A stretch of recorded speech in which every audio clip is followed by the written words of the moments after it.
Todo gente, Edu, ¿puedo creer que volvió a expandir experiencias, brother? Qué Yo loco, estoy, creo que yo nunca aparecí en ningún capítulo. eso Creo es lo que más estuviste con gracioso. la... Imagínense que este podcast nació cuando Edu y yo estábamos en Córdoba todavía. Sí, Él se unió al proyecto y de los dos primeros capítulos nunca estuvo. sí, es totalmente cierto. Gente, le presento al queridísimo Santiago Fleitas, él es parte del equipo de FGG. Y esta tarde tenemos un invitado sumamente interesante. Pero él me pidió que lo dejemos a él que se presente, al estimado economista Luis Carlos Berino. Bienvenido. Hola, buenas tardes, ¿qué tal? No, pues, como ya lo dijo, pues Luis Carlos Berino, economista. Me encanta Al- lo humilde que es Luis Carlos, es un crack. Es muy Es modesto, muy alias, modesto, sí. alias tío para otros. alias tío para otros. Sí, Gente, expandir experiencias está mutando y hoy nos toca hablar de un tema sumamente interesante. Señor Fleita, si vos querés hablarles un poco del tema interesante de hoy, que tiene que ver con los dineros. Como estamos acostumbrados acá de hablar de dinero, vemos que es un tema que todos necesitamos saber independientemente de la profesión que tengamos, el curso profesional que tengamos. Entonces, qué mejor que hablar de este tema con Luis Carlos, ¿verdad? Que tiene una carrera, vasta carrera en el sector financiero. Yo que estoy empezando ya hace unos 3 4 años ya dentro del rubro. Y estamos acá para responder sus preguntas, que edujamos. Estamos para hablar sobre finanzas personales, inversiones, lo que ustedes quieran. Modesto también, Santi, ¿ah? sí, totalmente. Un crack. Igual me es un poco raro entrevistarte así. Para ¿Cómo? mí me es un poco raro entrevistarte así, digo. No, No. vamos a tomarlo como si fuese una charla de café y ya. Sí, Ah, creo tampoco que hay que sí, darle ¿no? mucha ceremonia, ¿verdad? Sí, Totalmente. Lo tomamos como una charla de café y andar. Es que esa lo es la idea, el alma de expandir experiencias. O sea, más allá de que el objetivo es que nosotros podamos instruir a la gente, comunicarle, la idea es que esto sea distendido, ¿verdad? O sea, un podcast muy formato entrevista de televisión no tiene sentido, no es atractivo y la gente va a estar rígida. Ujú. Entonces, bueno, Edu, puedo empezar yo con la primera pregunta, que yo tengo ya una ametralladora más o menos de cosas que quiero preguntar y ya me veo la cara de Luis Carlos. Ricardo, hay una cuestión clave y que creo que esta es la primera pregunta, y esto también va un poco para mí, que a pesar de ser científico soy medio ignorante con la plata. ¿Cuál es la diferencia puntual entre un ahorro y una inversión? Mira, me encanta la pregunta. Vamos a ver. eh, yo quiero que la gente, mm, vamos a empezar a distinguir primeramente ahorro de otro fenómeno que yo le llamo atesorar. Si yo dedico una parte de mis ingresos, no sé, llamémosle el 10%, y tomo ese dinero y, bueno, pues lo guardo en el armario, o lo guardo en una alcancía, ¿verdad? O lo guardo bajo el colchón, o donde quiera, eso es atesorar. Eso no es ahorro, eso es atesorar. Ahora bien, para que sea ahorro, ese dinero tiene que estar invertido, o sea, tiene que generar un flujo futuro. Si lo llevo a un banco, sí, me va a dar muy poquito, pero ya me está dando una remuneración, me está pagando un interés. Entonces, allí sí hablamos de ahorro. Lo puedo llevar al mercado de valores y comprarme bonos por ahí de tener ya un retorno mucho más grande que en el caso de un banco. Y entonces seguimos hablando de ahorro. Pero en esencia, no hay una diferencia desde el punto de vista, llamémosle, conceptual entre ahorro e inversión. Salvo que ahorramos los hogares, las personas físicas, que en realidad lo que hacemos es tomar nuestro dinero y lo invertimos en el mercado de valores, en bonos, en acciones, etcétera, ¿verdad? O sea, realizamos una inversión financiera e invierten o realizan inversiones las empresas Ujú. que toman y bueno, o amplían capacidad productiva, amplían existencia, amplían, cambian máquinas, etcétera, etcétera, etcétera. Pero, la otra vez en una clase lo estaba diciendo, ¿verdad? O sea, ahorro es igual a inversión.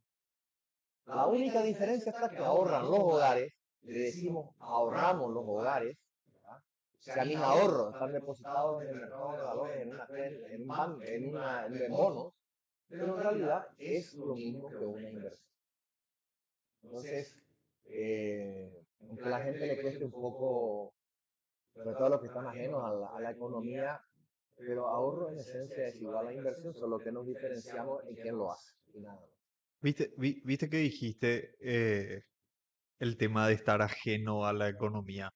Hay un punto muy importante ahí del cual a mí me gustaría hablar, porque yo creo que la gente en Paraguay no entiende bien qué necesariamente hace un economista y lo confunden, creo que lo tienden a confundir con el trabajo de lo que es administración bancaria o el trabajo de un administrador de empresas o incluso también del trabajo de un financiero, que no necesariamente tiene que ver directamente con lo que es el título de economista puntualmente.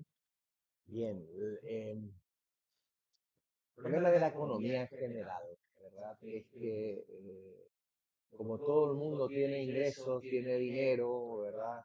Todo el Entre mundo... comillas. Pero es que Sí, yo no tengo dinero. No, pero que, es decir, de química probablemente no vayamos a hablar, ¿verdad? De ingeniería industrial probablemente no vayamos a hablar, pero de economía, política y fútbol habla todo el mundo, claro, sí. ¿verdad? Entonces, ahí genera una gran confusión.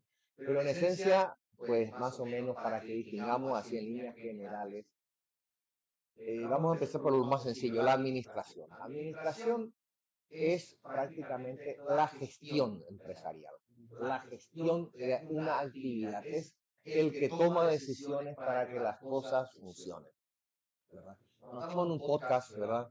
Y bueno, pues muy bien, estamos hablando de distintos temas. Alguien tomó la decisión de realizarlo en el día de hoy, alguien hizo todas las coordinaciones, que estemos todos presentes. Ese es el administrador. Yo con mentiras, pero bueno. Mentira Dejémosle. piadosa. Mentira piadosa.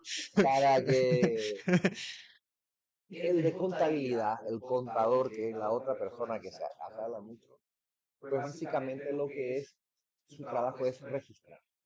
Registrar el costo, registrar lo que ha significado esta pequeña reunión, este podcast que lo estamos haciendo en este momento, y lo hace en sus famosos libros de contabilidad, aunque el libro no existe más, todo se hace a través de la informática, ¿verdad? Y generalmente, pues nos da resultado, nos dice vamos bien, vamos mal, estamos ganando, estamos perdiendo, etc.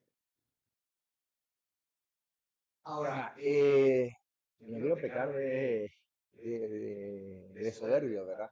Pero quien piensa por todo es el economista. Ahí está. Señores, el podcast terminó. Bueno, gente, muchas gracias. Qué buen episodio de... Gracias por escucharnos. Es en esencia el que toma la decisión sobre qué tema vamos a hablar, es el que planifica y el que trata de ver el futuro. O sea, economía tiene mucho que ver con... La evidencia. sí, sí, imaginar el futuro, pero con una base, digamos, medianamente cierta, y para eso usamos las estadísticas. Sí, entendiendo un poquito el pasado, tratamos de ver un poquito hacia adelante. Mejor no se lo puede decir. Hay unas cosas muy interesantes que mencionó Luis Carlos, ¿verdad? Empiezo por la parte del economista. Hay una frase de una profesora de macroeconomía que se me quedó en la cabeza que decía, todos los economistas tienen apellido. Ah, ¿Por qué? Porque no existe solamente la figura del economista, tipo, está el economista financiero, el economista que se dedica más allá del desarrollo, ¿verdad? Por eso queda un poquito abstracto de qué papel tiene el economista, porque hay distintas áreas donde uno se puede desenvolver, ¿verdad? Tipo, no es, por ejemplo, como un contador que es mucho más definido, por más que se puede dedicar a lo que quieran después, ¿verdad? Los contadores, ¿verdad? Eso me llamó mucho la atención. eh, en este caso, también el tema de ahorro e inversión, perdón por traerlo de vuelta atrás. No ¿Por nos qué Luis pidas Carlos, perdón. ¿Por qué Luis Carlos decía que no había mucha diferencia entre ahorro e inversión, sino más bien, más en la parte de cuentas nacionales lo que se divide, pero no le queremos lidiar con eso? Es porque de que al final, ¿qué intentamos hacer con el ahorro y la inversión? Es pasar del consumo presente al consumo futuro. La diferencia trascendental capaz que en una inversión lo que vos tenés es un rendimiento sobre el capital invertido. Hay tipos de ahorro que sí tenés un rendimiento, pero por ejemplo, si lo tenés a la vista casi no te rinde tanto y de repente pierde el valor real, es decir, que no vale lo mismo un 100.000 de hoy que un 100.000 dentro de 5 años. Ujú. Entonces ahí tenemos todas unas alternativas dentro del sector financiero, unas alternativas de inversión para poder contrarrestar el tema de la inflación. ¿Y qué es la inflación? Es la subida generalizada de precios, ¿verdad? Siempre sienten el por qué todo está más caro. Y lastimosamente la gente a pie no sabe por qué tipo está más caro nomás. Eso me deja pensando, el tema de la inflación, para explicar un poquitito en términos más humanos, ¿viste? Es famoso, la gente te dice, y no se puede imprimir nomás más dinero, ¿verdad? Y ya caemos luego en y no sé, ¿verdad? Yo como químico digo, y sí, ojalá yo pudiese crear materia, ¿verdad? Pero es imposible, todo tiene una razón de ser. Y ahora quiero que me expliquen, o sea, ¿cuál es el fenómeno que hace que haya inflación cuando se imprime más billete? ¿Qué es lo que está pasando puntualmente ahí para que la gente entienda? Bueno, yo recuerdo una vez le pedí a los Reyes Magos que me traiga la maquinita de hacer dinero, ¿verdad? Fue la vez que me dijeron, hijo mío, tus padres son los Reyes Magos, ¿verdad? Bueno, vamos a ver, en realidad hablamos de imprimir dinero, ¿verdad? En realidad no hay una impresión en el sentido material de darle vuelta a la imprenta para imprimir más dinero. Lo que hay es una inyección de dinero que está atesorado. Y en ese sentido, normalmente la gente siempre mira los bancos centrales como que son los que imprimen dinero, como que son los que, en realidad ellos lo imprimen, ¿verdad? Pero son los que generan inflación. Ese es un error. El principal causante, el principal generador de inflación son los gobiernos. O sea, los que verdaderamente aumentan la cantidad de masa monetaria que hay, o la cantidad total de circulante que hay en el mercado, son los gobiernos. O sea, no, los bancos centrales en ese sentido, en la mayoría de los casos, tienen una actitud relativamente pasiva. En el caso, por ejemplo, vamos a los dos grandes ejemplos, el Banco Central Europeo y la Fed, pues bueno, cuando quieren aumentar la cantidad de dinero, pues sencillamente lo que hacen es comprar bonos o del Estado o de empresas particulares. Y entonces meten más dinero a la corriente financiera y sacan papeles. Ujú, En el caso de los gobiernos, por ejemplo, las subvenciones, ujú. esto que hablan ahora, vamos a subvencionar el transporte público, que bueno, hay siempre un montón de protestas y intrigas, pues esa es una manera de aumentar la corriente financiera. Pequeña, no es que nos va a generar una inflación grande porque al final no es un monto de consideración, pero son los gobiernos generalmente los grandes causantes de la inflación. Inflación hay que tener siempre un poco. O Ujú, sea, así como en el cuerpo humano no es saludable cero grasa, hay que tener un porcentaje de grasa. Pues, la inflación igual, ¿se puede tener cero inflación? Sí, por supuesto que se puede tener, pero no es bueno. ujú, No es bueno, ¿por qué? Porque generalmente el hecho de que los precios estén subiendo es lo que genera eh, atractivo, motivación a las empresas a invertir. ujú. Porque si siempre voy a ganar lo mismo, pues ¿para qué me voy a forzar? Si al final voy a ganar lo mismo, ¿verdad? Es la inflación la que crea los beneficios extraordinarios, los que están muy por encima de lo normal y es lo que en esencia genera el crecimiento de la economía, en esencia el crecimiento del país. ¿Podemos vivir con inflación? Pues por supuesto que podemos vivir, no hay ningún problema. Lo malo, lo verdaderamente malo, es cuando tenemos, como yo digo, la hoja de serrucho, cuando Mm, tenemos inflaciones que suben el 10%, el 15%, el 30%, el Mm, ujú, ujú. 40%, y así se va descontrolando y se va disparando de ahí en adelante. Pero si yo sé que todos los años va a subir el 4%, pues no hay ningún problema. Se convierte en un dato del problema, algo que yo sé que va a suceder y bueno, Ujú. no hay ningún inconveniente al respecto de vivir con ello.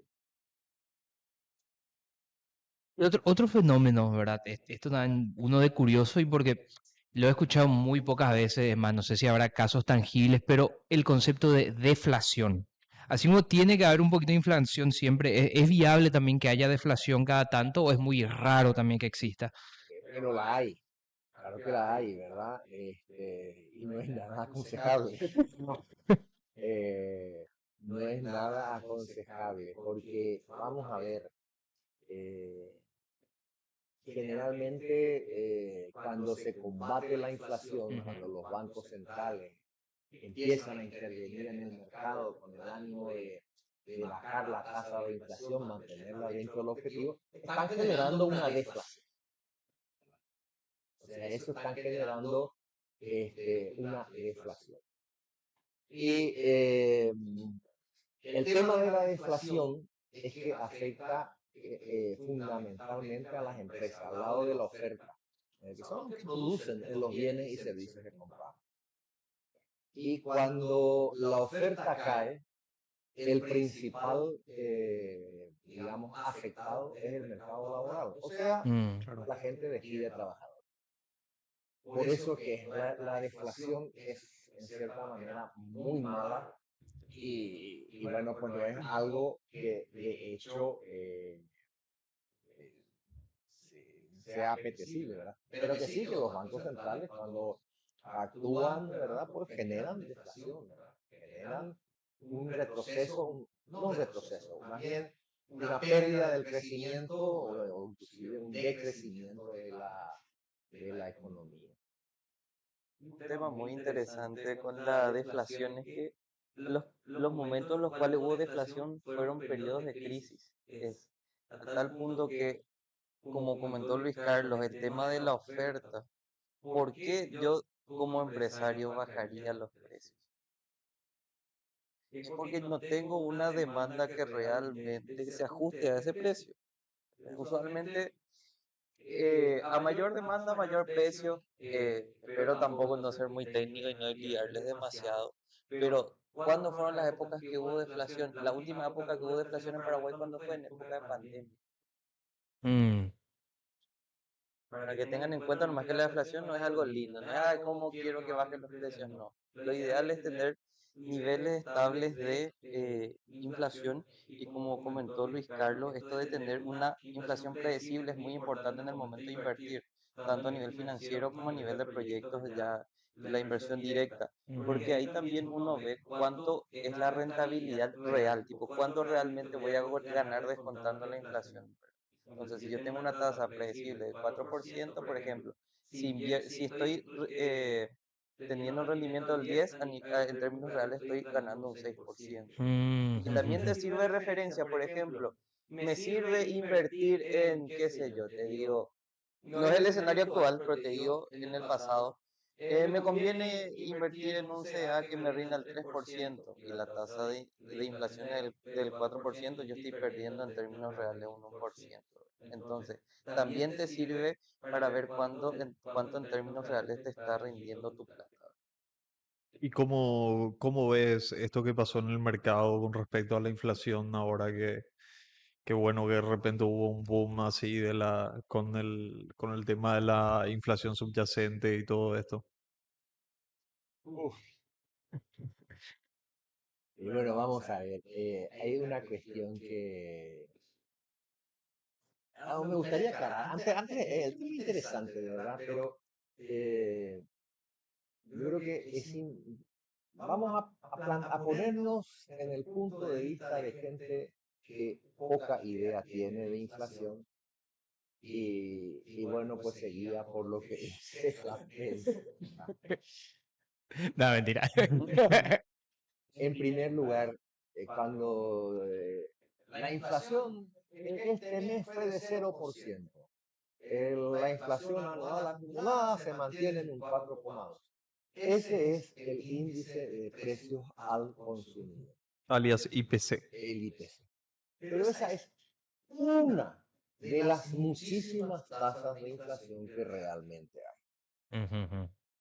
Está el IPC, que es al consumo en general. Luego está la tasa de inflación para materias primas e insumos, la tasa de inflación para combustible, la tasa de inflación para productos alimenticios, la tasa de inflación para productos nacionales, la tasa de inflación para productos internacionales, etcétera, etcétera, etcétera. Y todo ese conjunto se transforma en el IPC. Vamos a ver ahí, y siempre escuchamos la crítica de, no, eso es mentira, porque el tomate ha subido el 12%, y aquí dice que la inflación IPC es el 4%, pero es que lo que ha subido del tomate es la inflación de productos alimenticios, Ujú. que está contemplado dentro del IPC, pero no es, por decirlo así, el elemento de mayor peso. Pero al final es una canasta de lo que más o menos la gente come. Ahora bien, hay una tasa que nosotros los economistas le damos mucha atención, que es la subyacente. Y en el caso de Paraguay, yo le doy mucha, la subyacente X1. Entonces la subyacente X1, ¿qué hace? Excluye la carne, excluye los productos alimenticios, excluye lo que es el combustible, energía, y excluye también los servicios para el pago, ¿verdad? ANDE, SAP, etcétera, ¿verdad? En fin. Entonces, bueno, pues creo que este mes el IPC estuvo en torno a 4, 4,7, 4,2, pero excepto el mes de octubre, todo el año 2025, la subyacente X1 estuvo por encima del 5%. O sea, ese es un poco un indicador más importante. Yo le doy mucha importancia porque nos da, en cierta manera, la inflación que normalmente tenemos en este momento en nuestra economía. Hay otro detalle también que es importante, ¿verdad? Nosotros, la inflación no está generada por los productos de importación. No lo digo porque ahora haya el dólar estuvo bajando desde el 7 de julio, que tuvo el descenso considerable hasta hoy en día. Desde comienzo de año, la inflación no estaba causada por los productos de importación. Estaba causada por los productos nacionales. Mm. O sea, es ahí donde se genera. Entonces, cuando nos quedamos con el IPC, pues sí, muy bien, vale, es una señal, ¿verdad? Pero no es el elemento primordial para escarbar y analizar la inflación. O sea, la otra vez escuché a alguien decir, oye, pues mira, pues ahora seguramente va a estar controlada la inflación, como el dólar ha bajado, ¿verdad? No, No funciona No. así. no funciona así, ¿verdad? Hay que ver todo la totalidad, ¿verdad? Pues yo siempre suelo hacer la broma, decir, bueno, ¿por qué no considera el IPC? No, para mí es la subyacente. ¿Por qué? Porque yo no como vegetales, como carne, ¿verdad?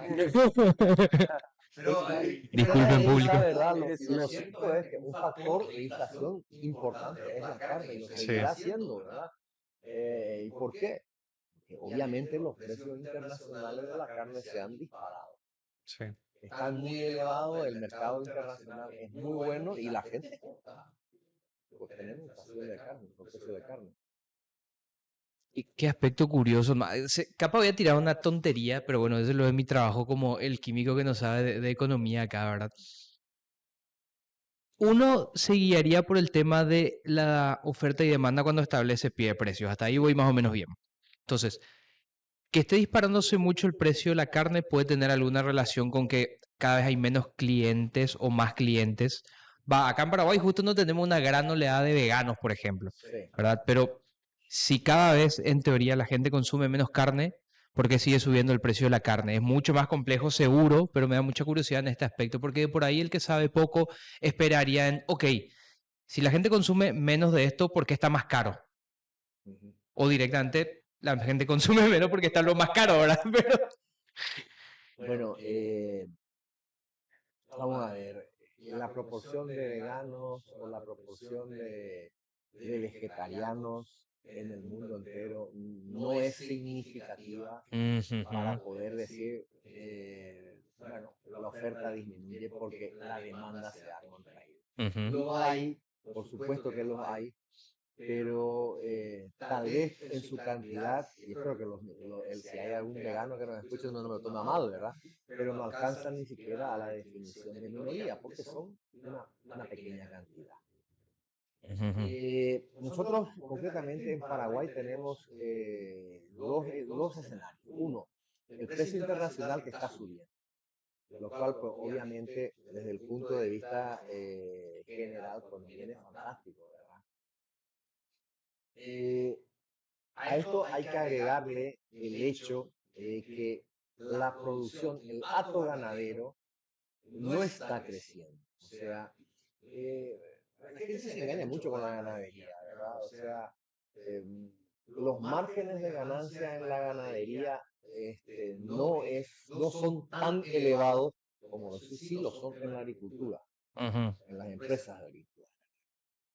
Eh, no tiene mucho, ya lo hemos analizado, no tiene nada que ver el hecho de que haya pocos frigoríficos, o sea, los coeficientes nos señalan que no estamos en un mercado en el cual haya, por decir, una especie eh, de control por parte de dos o tres frigoríficos. Son pocos, pero aún no, por ese lado no se puede decir, oye, está inflado el precio por este lado, ¿verdad? Por un Por un monopolio, monopolio, digamos, no, claro. por ese lado no, Ajá. ¿verdad?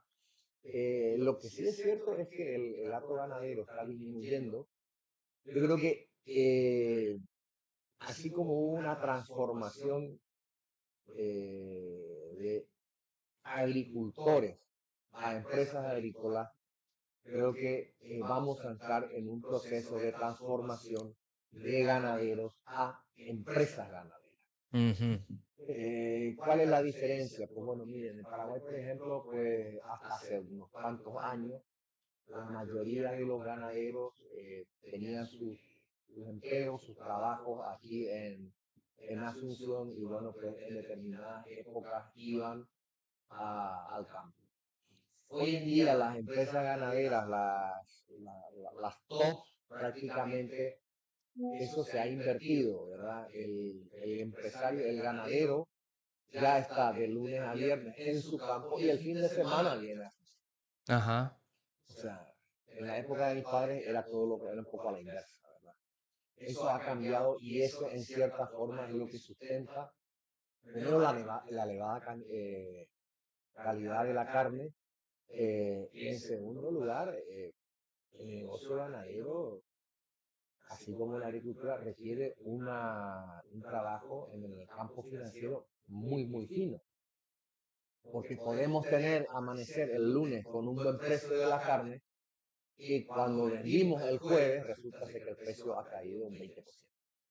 Entonces hay que estar muy atento en esas cuestiones, ¿verdad? Entonces hay un cambio, ¿verdad? Y bueno, yo creo que algunos ganaderos pueden seguir adelante con ese cambio por las circunstancias en las que se encuentra, ¿verdad? Otros probablemente no lo puedan llevar de esa manera, ¿verdad? Pero sí, ahí el cambio es relevante y en cierta manera está detrás de todas esas circunstancias. Interesante. No es un proceso que empezó ayer, ¿verdad? Ya hay empresas ganaderas tradicionales de muchos años y ganaderos que estuvieron en su campo de lunes a viernes y probablemente los fines de semana. Pero en líneas generales, el mercado en total, por decir, eso ha evolucionado. Y desde el punto de vista financiero, pues han aparecido varios fondos de inversión que invierten en el negocio ganadero. Entonces ya estamos hablando de otro tipo de actividad que ha evolucionado. Es un poco como la agricultura, ¿verdad? La agricultura, como yo siempre digo, esa romántica idea de que va con la azada y el sombrero pirigue, silbando una polca yéndose a la chacra, eso ya, Olvídate, eso No. olvídense. no hay Eso, forma. eso no existe, salón película, no volverá a existir, ¿verdad? Es el mundo de las empresas agrícolas, de las grandes multinacionales agrícolas, y esa es la realidad en la cual se mueve el Paraguay hoy en día y de eso volver atrás es materialmente imposible. Algo muy interesante para cerrar la idea, tipo tu pregunta, tocaste más desde el lado de la demanda, pero justo como mencionó Luis Carlos, el tema de los precios internacionales. Algunos factores que influyen bastante dentro del precio, tanto de todos los agro y todos los ganaderos, también son las condiciones climáticas. Eso influye mucho en este tipo, en estos sectores de la economía. Pero imagínate, te doy un caso sencillo. Imagínate que acá hubo una buena lluvia, buena zafra, acá superproducción. Y allá en Estados Unidos hubo una sequía. Entonces, en términos globales, hay un descenso de la oferta, ¿verdad? De ese commodity, por ejemplo, de soja, vamos a llamarle.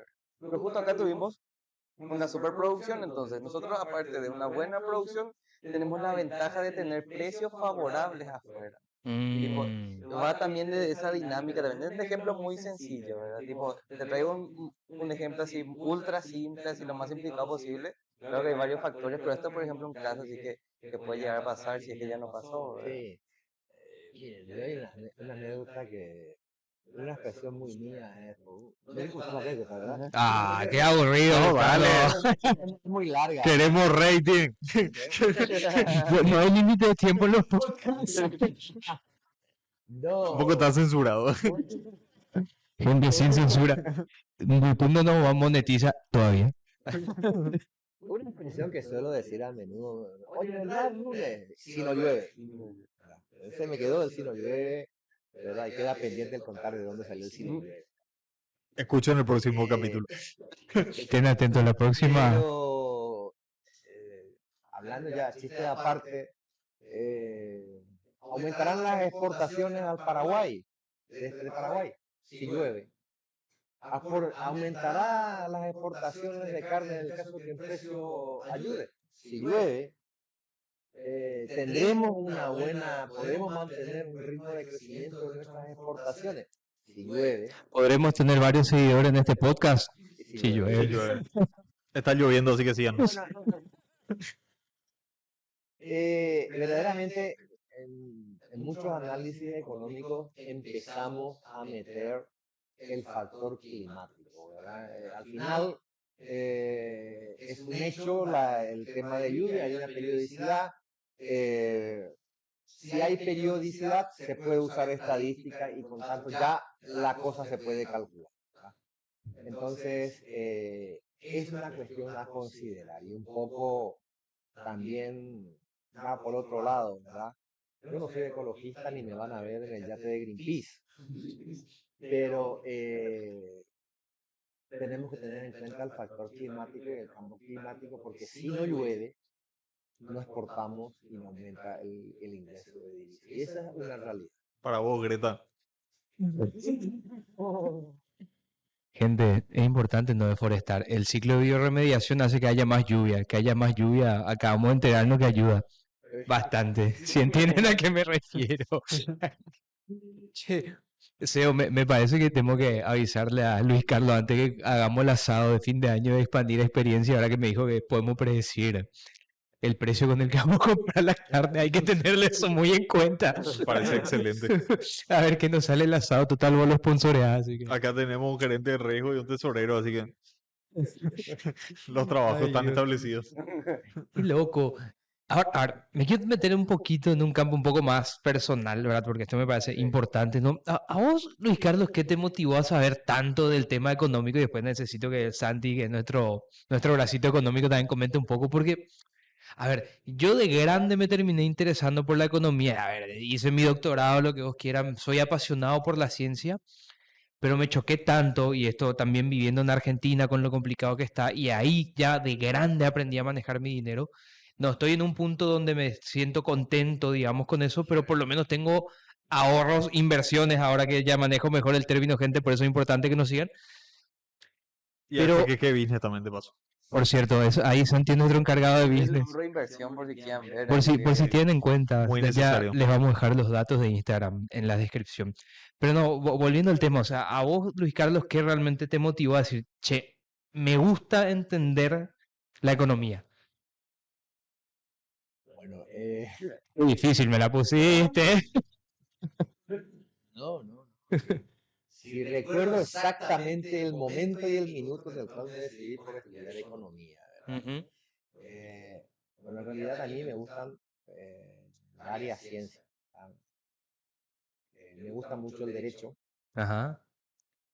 eh, me gusta mucho la filosofía, pero en un principio yo decía, bueno, algo de adolescente, ¿verdad? Voy a estudiar derecho y porque el derecho, la verdad, me apasiona, ¿verdad? O sea, ver películas de abogados y de pleitos judiciales es para mí es fantástico. ¿Verdad? Bien, pero lo que inclinó la balanza de forma definitiva fue una frase de una novela. ¿Verdad?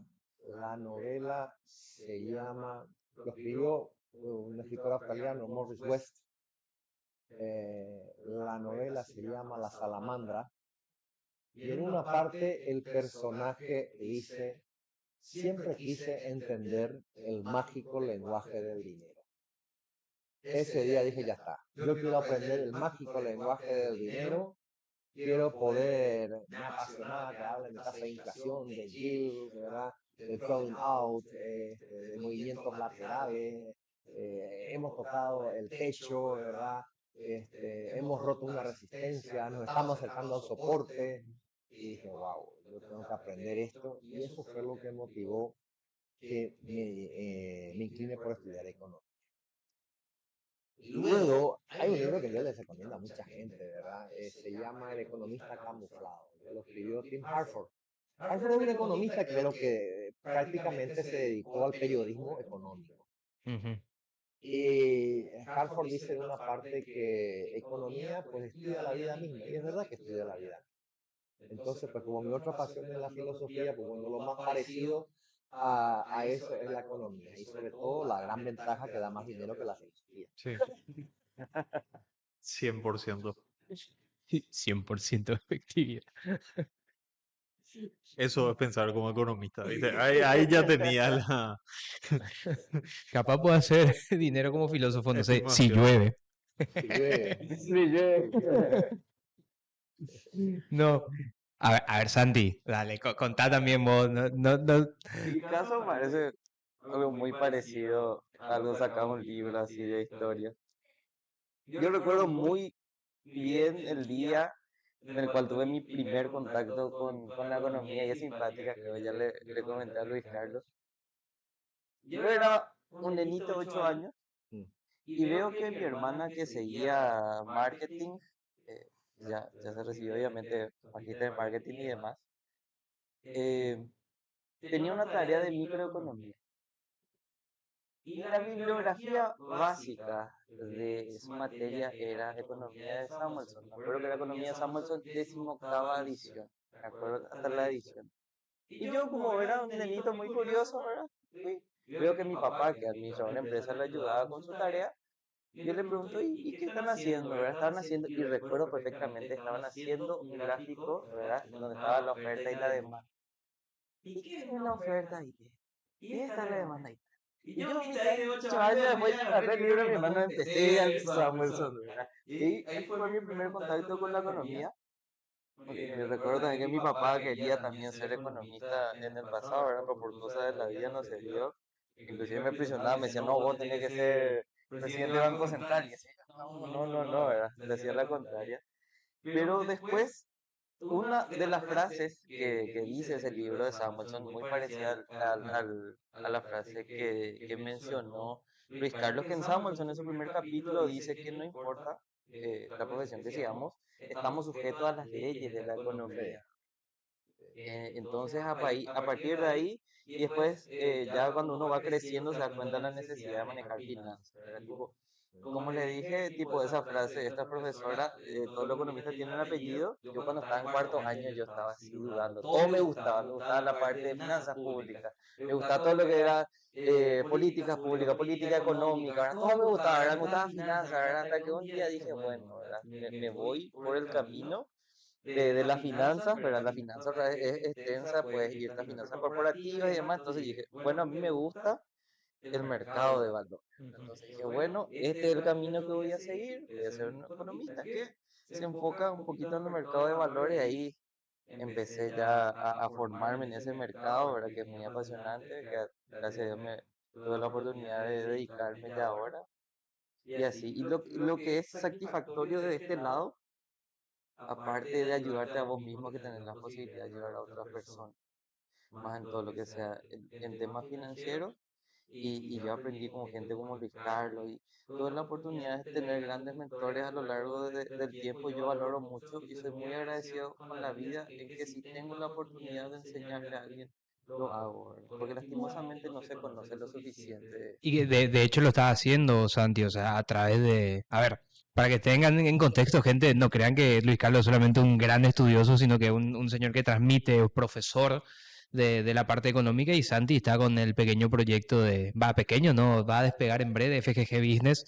No es porque sea parte seamos parte del equipo, no tiene nada que ver que seamos parte del equipo, pero de verdad, gente, todo tipo de contenido referente a esto, Santi le está poniendo un empeño buenísimo y, a ver, para alguien como yo que ni siquiera entendía lo que era mercado de valores, le pregunté a Santi y me respondió al toque y los reels que sube son muy buenos, o sea, y eso es algo que valoro mucho de la parte de ustedes dos, algo que en mi caso yo siendo profesor también, pero de la profesión mía, educar y transmitir el conocimiento es clave, ¿verdad?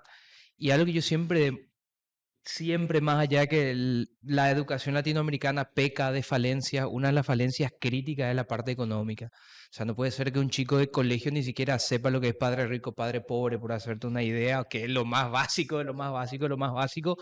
Y luego llega al colegio y te dicen, esta es la oferta, esta es la demanda, saben hacer un arqueo, un cierre de caja y ahí terminó su conocimiento económico. Yo mismo me perdí con muchos de los términos que estaban usando y claro, y una materia que es tan importante a considerar en tu día a día, o sea, Sí, vamos a ver, no quiero, a veces la gente piensa y dice, bueno, claro, como es economista, pues defiende de su profesión, etc, etc, etc. Pero lo cierto es que, vamos, hasta los curas tienen que entender de economía. Algunos entienden de más. Pero hasta los curas Podcast tienen, nada tienen, polémico, ¿no? casi escupo el tereré. tienen que entender de economía y de Hay uno que conocemos que es buenísimo. entonces no.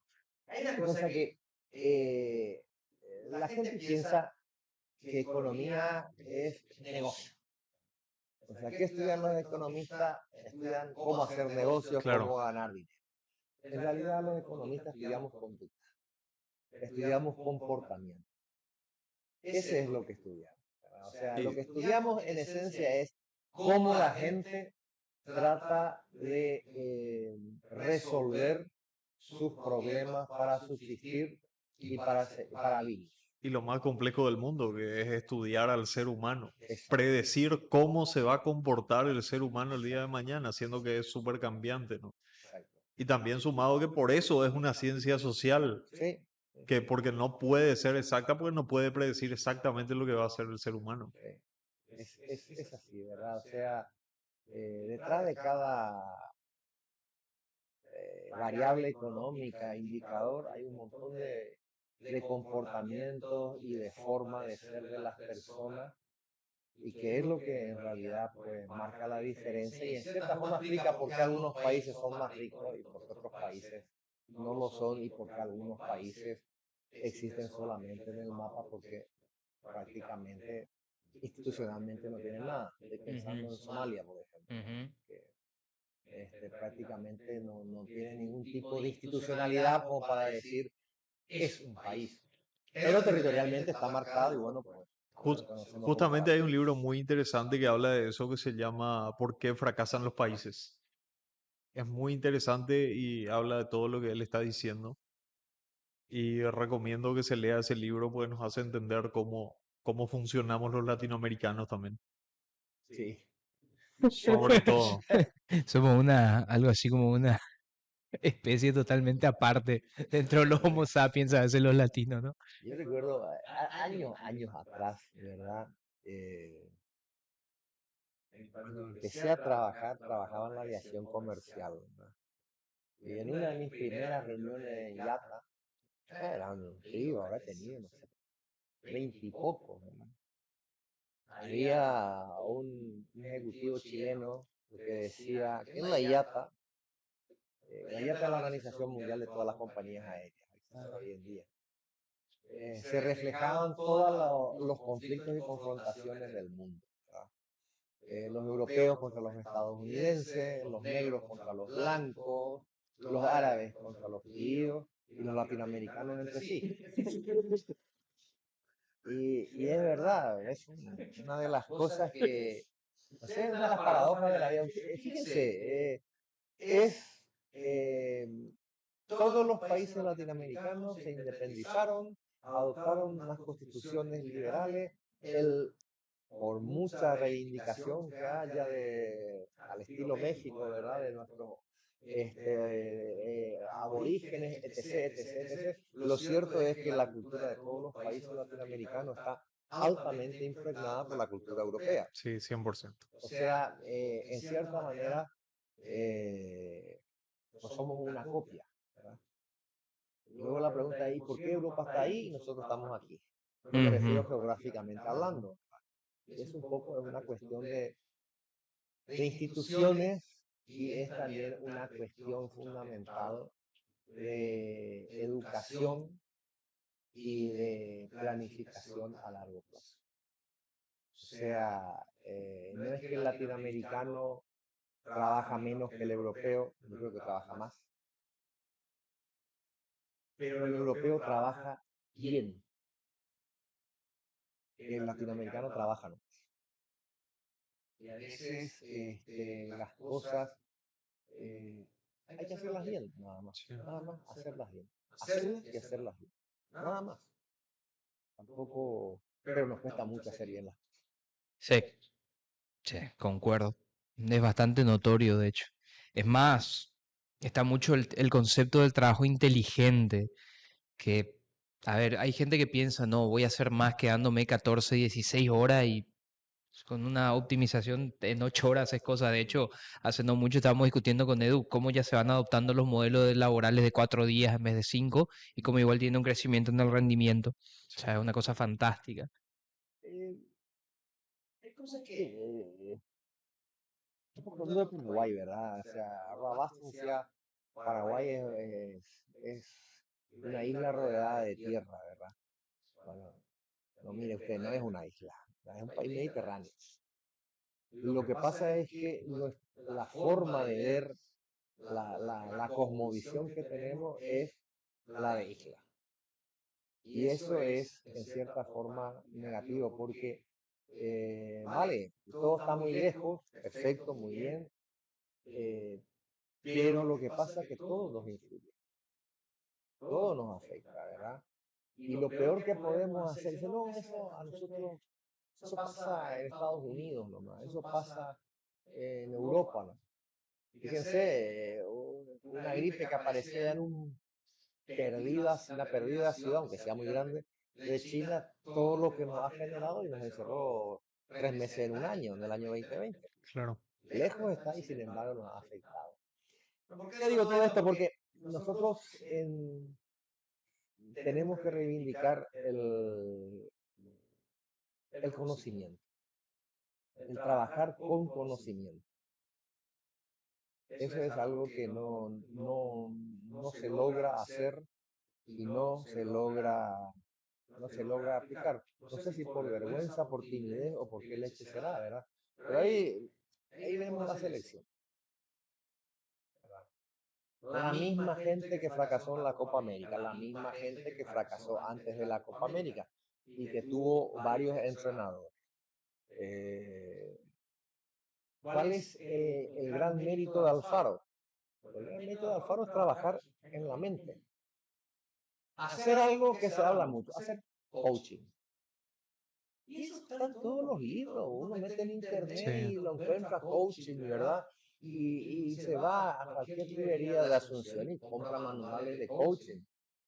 Pero ¿cuál es la diferencia? Él lo hizo. claro. Él lo hizo. Lo hizo y lo hizo bien. A eso es lo que me refiero cuando hablo de trabajar bien. Es que mucho está en la mentalidad también, porque normalmente algunas personas acá se escudan con el tema de que Paraguay es un país mediterráneo, pues se olvidan que Suiza también es un país mediterráneo. Entonces, creo que mucho de lo que decís es realmente así, porque Sí. si No, no, puedo estar equivocado, ¿verdad? Cualquiera puede dar su opinión y podemos debatir, ¿verdad? Al final de cuentas. no, y eso estamos, ¿no? Para debatir. Para eso es expandir experiencias. La idea es expandirlos justamente. Sí, No, o sea, eh, de verdad es un placer, un placer. El formato del programa no es de más de una hora, pero esto me parece que va a amerita un capítulo 2 porque no hay forma. Hay que hacer un Luis Carlos sí, 1, Luis Carlos 2, Luis Carlos 3 y así seguir todas las películas para esto porque no, la verdad que un tema sumamente interesante y eso que hicimos medio un pantallazo general. Y lo más lindo es que ni siquiera tuvimos que hacer tantas preguntas, o sea, se explayaron los dos a un nivel que... Y lo entendimos perfectamente, estoy seguro que el público que nos vea también lo va a entender sí. perfectamente. Pero sí, para hacer el cierre, y creo que esto va a ser trademark de esto, ¿verdad? Es un consejo que podrían dar, principalmente orientado a los jóvenes o al público en general, un consejo respecto a su propia economía. Hay mucho. Si tuviese que seleccionar, si... Pero eh, yo, sinceramente, Corten los gastos de hormigas. ¿cómo? No, yo quisiera algo que yo siempre le digo a muchos de mis estudiantes, ¿verdad? En realidad, hoy, en el mundo actual, eh, Internet nos trajo, o sea, puso el conocimiento a costo cero. O sea, hoy saber y aprender, el costo es cero. Esa es la realidad. Entonces, yo el consejo que les daría es que todo aquello que quieran llevar adelante en la vida, pues traten de aprender todo lo que puedan sobre esa actividad. Voy a trasladar una máxima que usamos en el mercado bursátil, ¿verdad? Hay que invertir en aquello que conocemos. No nos vayamos a meter en valores, en estructuras financieras que desconocemos, por muy exitosas que sean para otras personas. Entonces hay que estar en lo que conocemos. Y si queremos innovar, tenemos que aprender aquello en lo cual vamos a trabajar. Entonces, aprender, abusar de Internet, abusar de todo el conocimiento que hay en la red, al final es la inteligencia colectiva, y nunca olvidar que se estudia toda la vida. No, qué bello.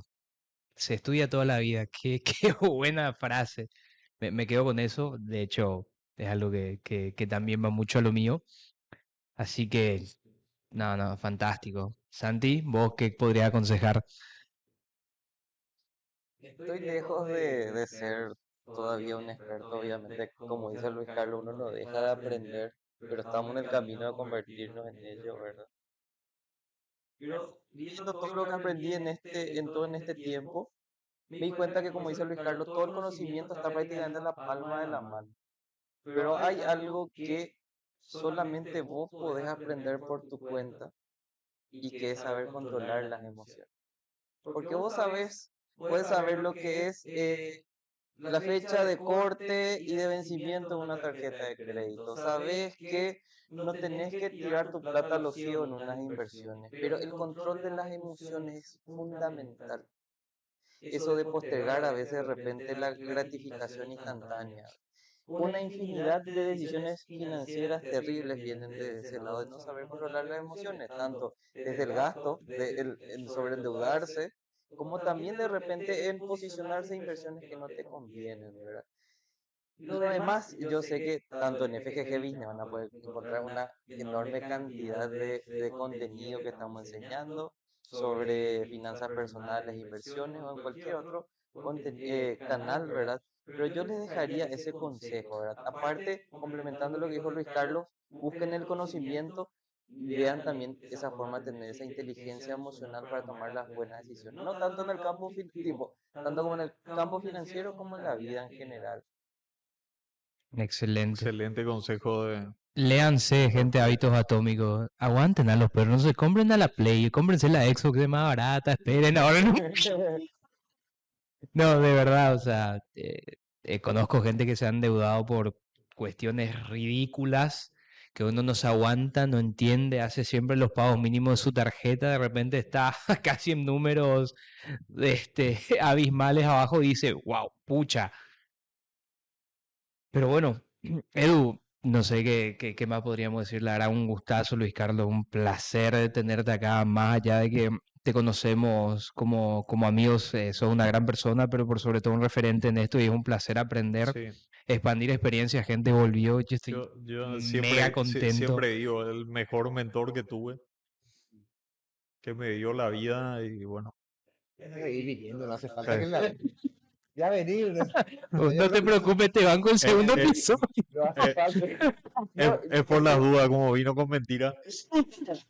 El tema es que por más que Luis Carlos sea modesto, él influyó mucho en la vida de muchas personas y también a nivel profesional. Y muchos estamos muy agradecidos con él, ¿verdad? Y aprovecho ahora porque para también agradecerle en su momento, yo aprendí muchísimo de él, ¿verdad? Y también mucho me hizo el aguante cuando era un pasante de la CNB, ¿verdad? Esa gente no puede ir al podcast porque son historias muy, muy polémicas, pero dicen por ahí que el Santi no era un pasante No, yo le daba full a la chamba. a full a la chamba. Y a otras Gente, cosas también, ¿no?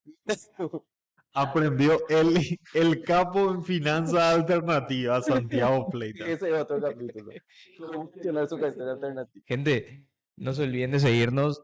Váyanse a nuestras redes, gente. Estamos en Instagram. Hoy día todo es por redes sociales. Gente, el objetivo de este podcast no es ser una tertulia más de hablarles de la vida, de que esto, que aquello.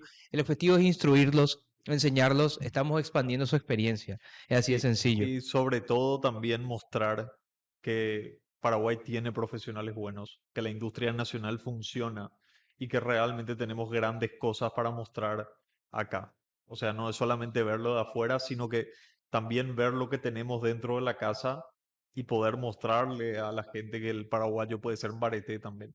Totalmente cierto. Gente, gracias Santi, gracias Luis Carlos, Edu, nuestro CEO. Gente, estamos expandiendo su experiencia, hay que aprender. Y como dijo bien nuestro querido CEO, el paraguayo en Barete, consumamos cosas de acá, gente, y mostremos, y mira que les hablamos siendo toda acá gente que pudo estar afuera, gracias a Dios, tenemos de sobra para dar. Así que lo aprovechemos. Mil gracias, nos veremos en el próximo episodio. Gracias, Chao, chao. gente. Adiós.